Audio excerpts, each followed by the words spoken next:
చదువుతున్నాం. చాలు ఆ మాట, ఆ లైన్ అంతా మనకు చాలా ఉంది. ఒక్క మాటలోనే మనకి విస్తారమైనటువంటి దేవుని యొక్క కృప మనకి బయలుపరిచేటువంటి అనుభవాలను మనం నడిపిస్తూ ఉన్నాం.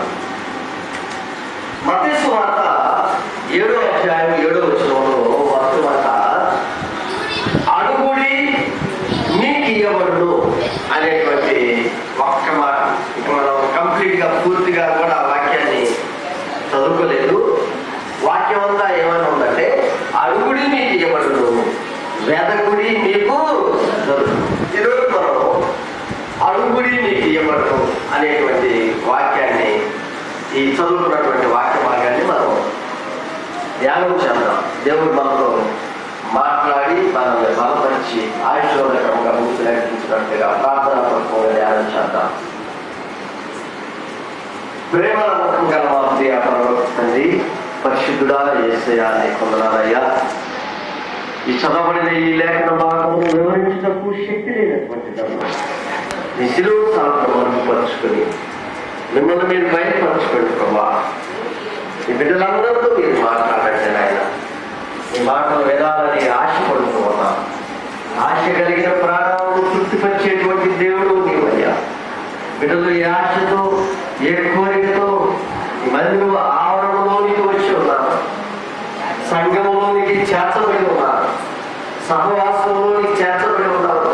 మీకు తెలుసు ప్రభా, హృదయాశ కలిగినటువంటి దేవుడు, అన్ని అడగక ముందే ఇచ్చేటువంటి దేవుడు. అయినా తండ్రి, మీరు వాక్యంలో బయలుపరిచినటువంటి మాట అడుగుడి మీకు ఇవ్వబడును అనేటువంటి మాట ద్వారా ఈ మాటనే మీరే మాతో మాట్లాడండి. ఈ వాక్యం ద్వారా మాతో మీరు మాట్లాడండి. ఈ మాటలు వినగలిగిన చెవిని, గ్రహింపగలిగిన మనసును మీ బిడ్డలకి దయచేయమని, నేను వచ్చిన బిడ్డలందరినీ కూడా వాక్యం ద్వారా బలపరిచి దీవించమని, వింటున్నటువంటి బిడ్డలకు మరి ఇంకా ఆసక్తిని కలిగించండి, నీ పట్ల ప్రేమను కలిగించండి, సహాయం చేయండి. నన్ను మరుగుపరచండి, మిమ్మల్ని మీరు బయటపరచుకోండి. యేసుక్రీస్తు నామములో అడిగి వేడుకొని ప్రార్థన చేస్తూ ఉన్నాను పరమ తండ్రి, ఆమేన్. దేవుని స్తోత్రం చెప్పండి.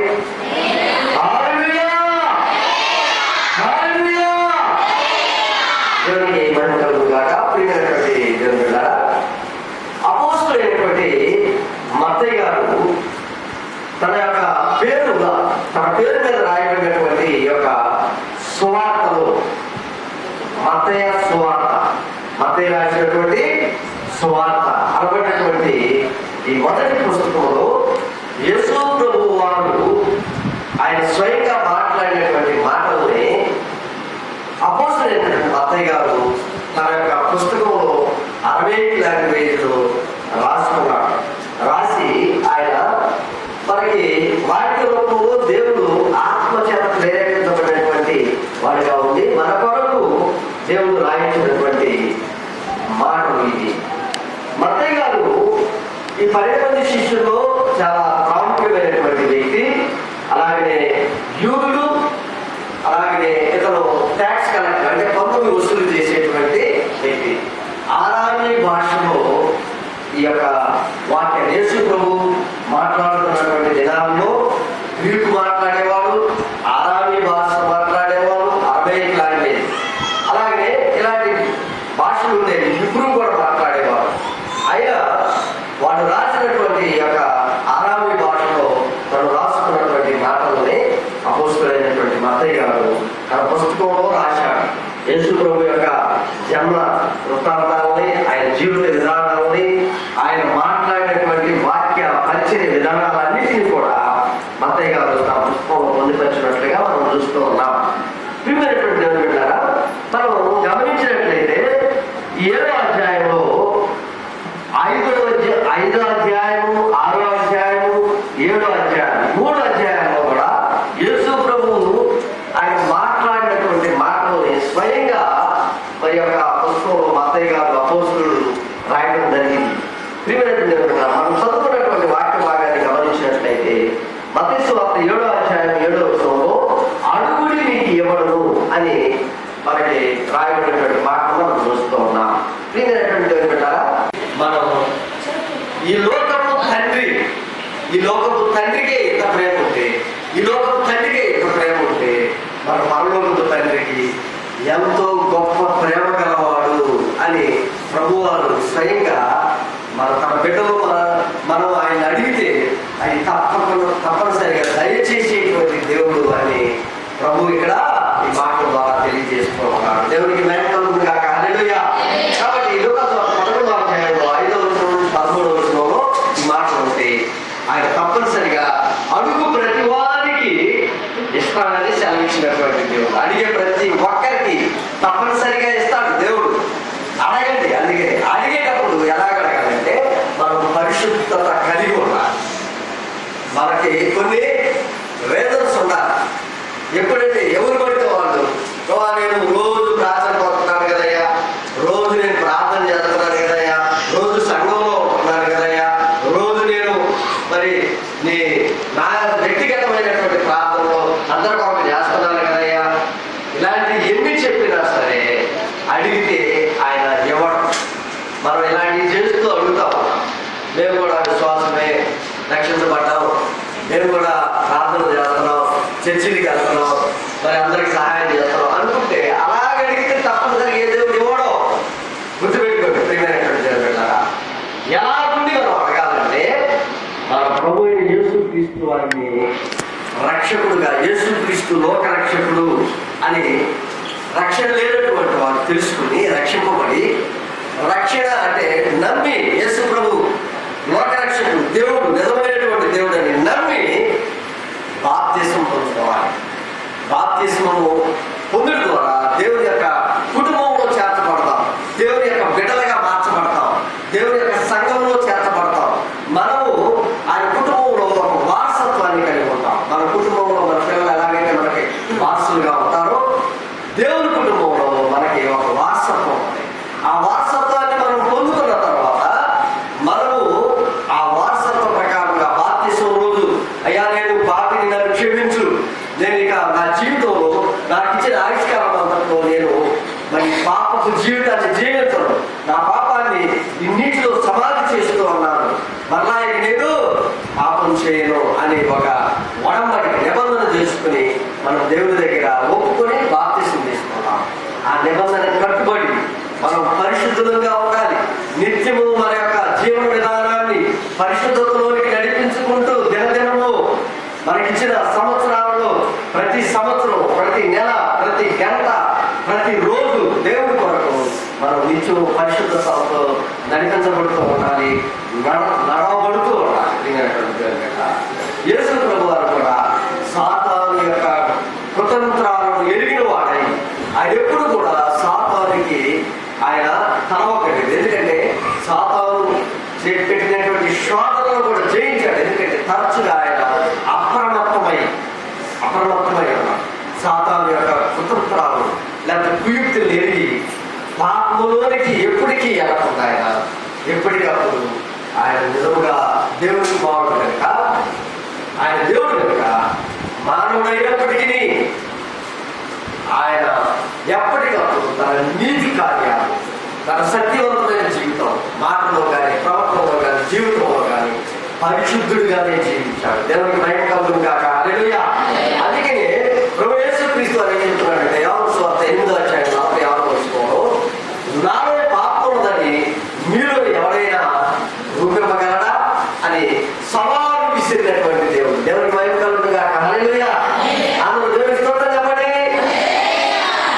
ఆయనలో పాపం లేదు, సవాలు విసిరాడు. ఆ దినాల్లో, ఈ దినాల్లో మరి అనేక మంది యూదులు సైతము, ఏ యూదులైతే మెస్సియా కనిపెట్టుకుని ఎదురు చూశారో ఆ మెస్సియా ఈ భూమి మీదకి వచ్చిన తర్వాత, యేసుక్రీస్తు వారిగా ఈ భూమి మీదకి వచ్చిన తర్వాత ఆ మెస్సియాని వారు గుర్తించలేదు. వాళ్ళు తనకు రాబోయే మెస్సియా ఎలా ఉండాలని ఆశించారంటే ఒక ధనవంతుడై ఉంటాడని, ఒక గొప్ప ఇంట్లో బంగారు ఉయ్యాలలో ఆయన ఊగుతూ కొడతాడని, ఆ గొప్పదిగా ఆయన దేవుడిగా ఉండి ప్రజలందరికీ ఆయన ఎదిగిన తర్వాత ఈ ప్రపంచంలో ఉన్నటువంటి రాజ్యాలన్నింటినీ జయించి ఒక గొప్ప రాజుగా ఉన్నాడని, ఆ రాజు మేము సామంతులుగా, మంత్రులుగా, అసిస్టెంట్లుగా ఉండాలని ఆ దినాల్లో ఉన్నటువంటి యూదులు కోరుకున్నారు. అందుని బట్టి అలా నేను చాలా కాలంలో అయ్యా నీకు ఇష్టమైతే మరి నేను స్వస్థపడాలని ఆశపడుతున్నానంటే వెంటనే ప్రభువారు ఆ వ్యక్తిని తన 38 సంవత్సరాల యొక్క రోగ జీవితం అంతటి నుండి విడిపించాడు. దేవునికి భయంకరం కాక హల్లెలూయా. మనం గట్టిగా చప్పట్లు కొట్టేస్తాం. మనం కూడా దేవుడి పైన ఆధారపడి అడిగితే ఎవరైనా సరే మనం అడిగే విషయంలో ప్రభువు మీద ఆధారపడి అడగాలి. అంతేగాని మనం ఇష్టం వచ్చినట్టుగా నాకు అది కావాలయ్యా, ఇది కావాలి, నాకు కారు కావాలి, నాకు బిల్డింగ్ కావాలి, లేకపోతే నాకు కారు కావాలి, ఇవన్నీ ఎట్లా బట్టి అట్లా అడిగితే ప్రభు ఎప్పుడు కూడా. కాబట్టి ప్రభువు మీద ఆధారపడినటువంటి వారిని ప్రభు ఎప్పుడు కూడా విడిచిపెట్టడు. ఎలాగ ఆధారపడుతున్నాం మనం? ఇదిన ఈ 3 మాటలతో నేను ముగిస్తున్నాను. ఇంకా చాలా ఉన్నాయి చెప్పాల్సింది. ప్రియమైనటువంటి ఆయనకి ఇష్టమైనటువంటి వారిగా జీవించాలి. అలాగే జీవించి నీకు ఇష్టమైతే నన్ను కూడా స్వస్థపరిచేయ, లేకపోతే నన్ను కూడా నాకు సహాయం చేయ. నేను ఇల్లు కట్టుకోవాలనుకుంటున్నాను, నీకు ఇష్టమైతే సహాయం చేయ. నేను అనారోగ్యంతో ఉన్నాను, నీకు ఇష్టమైతే నన్ను బాగు చేయ. లేకపోతే నేను ఏదో బండి కొనుక్కోవాలనుకుంటున్నాను, నీకు ఇష్టమైతే సహాయం చేయ. నీకు ఇష్టం ఉన్నా లేకపోయినా సరే నువ్వు చేయగలవు అనేటువంటి ఒక కృత నిశ్చయము షడ్రక్ మేషక్ అబేద్నెగోలాగా ఆ దేవుడు మమ్మల్ని రక్షించకపోయినా ఆయన సమర్థుడు. మేము ఎన్నుకున్నాము ఎక్కడానికి ఇష్టపడుతున్నాం. ఇష్టపడి ఎవరైతే స్వతంత్రంగా ప్రభుత్వం దగ్గర ఒప్పుకున్నారో దేవుడు అడుగుతాడు, అప్పుడు అడిగిన వారికి సహాయం చేస్తాడు. దేవునికి భయపడదు కాక హల్లెలూయా. అలాగనే ప్రభు వారికి ఆయనకి మనం ఎలా ఉండాలట? తిరిగి నలిగినటువంటి మనసు కలిగి విసుకక నిత్యము అడుగుతూనే ఉండాలి. మన పని అయ్యే వరకు కూడా ఆయన అడుగుతానే ఉండాలి. మన యొక్క కుటుంబాల్లో వివాహమైంది, బిడ్డలు లేదు, నిరాశపడుతున్నావా?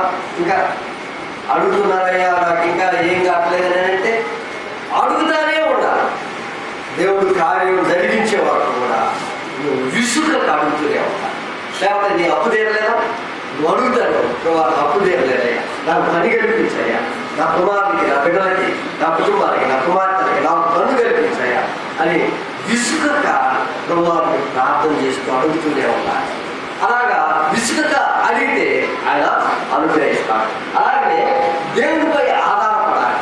మనం బాగుపడాలన్నా, అనారోగ్యంతో స్వస్థపరచబడాలన్నా, లేకపోతే మనం కుటుంబం ఎదగాలన్నా, అభివృద్ధి చెందాలన్నా దేవుని మీద ఆధారపడాలి. ఎప్పుడైతే ఎవరైతే ఆయన మీద ఆధారపడతారో తప్పనిసరిగా దేవుడు మనల్ని దృష్టించుతాడు. ఆయన మీద ఆధారపడి నీవేనయ్యా, నువ్వు చేసినా చేయకపోయినా నేను నీ మీద ఆధారపడ్డాను, నీకు ఇష్టమైతే. అలాంటి జీవితాలను ఎవరైతే లోకంలో కలిగి ఉంటారో తప్పనిసరిగా దేవుడు వారి పట్ల కృప చూపిస్తాడు. దేవునికి భయంకరం కాక హల్లెలూయా. ఈ మాటలు మన యొక్క జీవితాల్లో కూడా ఎంతో ఆశీర్వాదకరం. ఈ 3 మాటలను మీరు జ్ఞాపకం చేసుకోండి.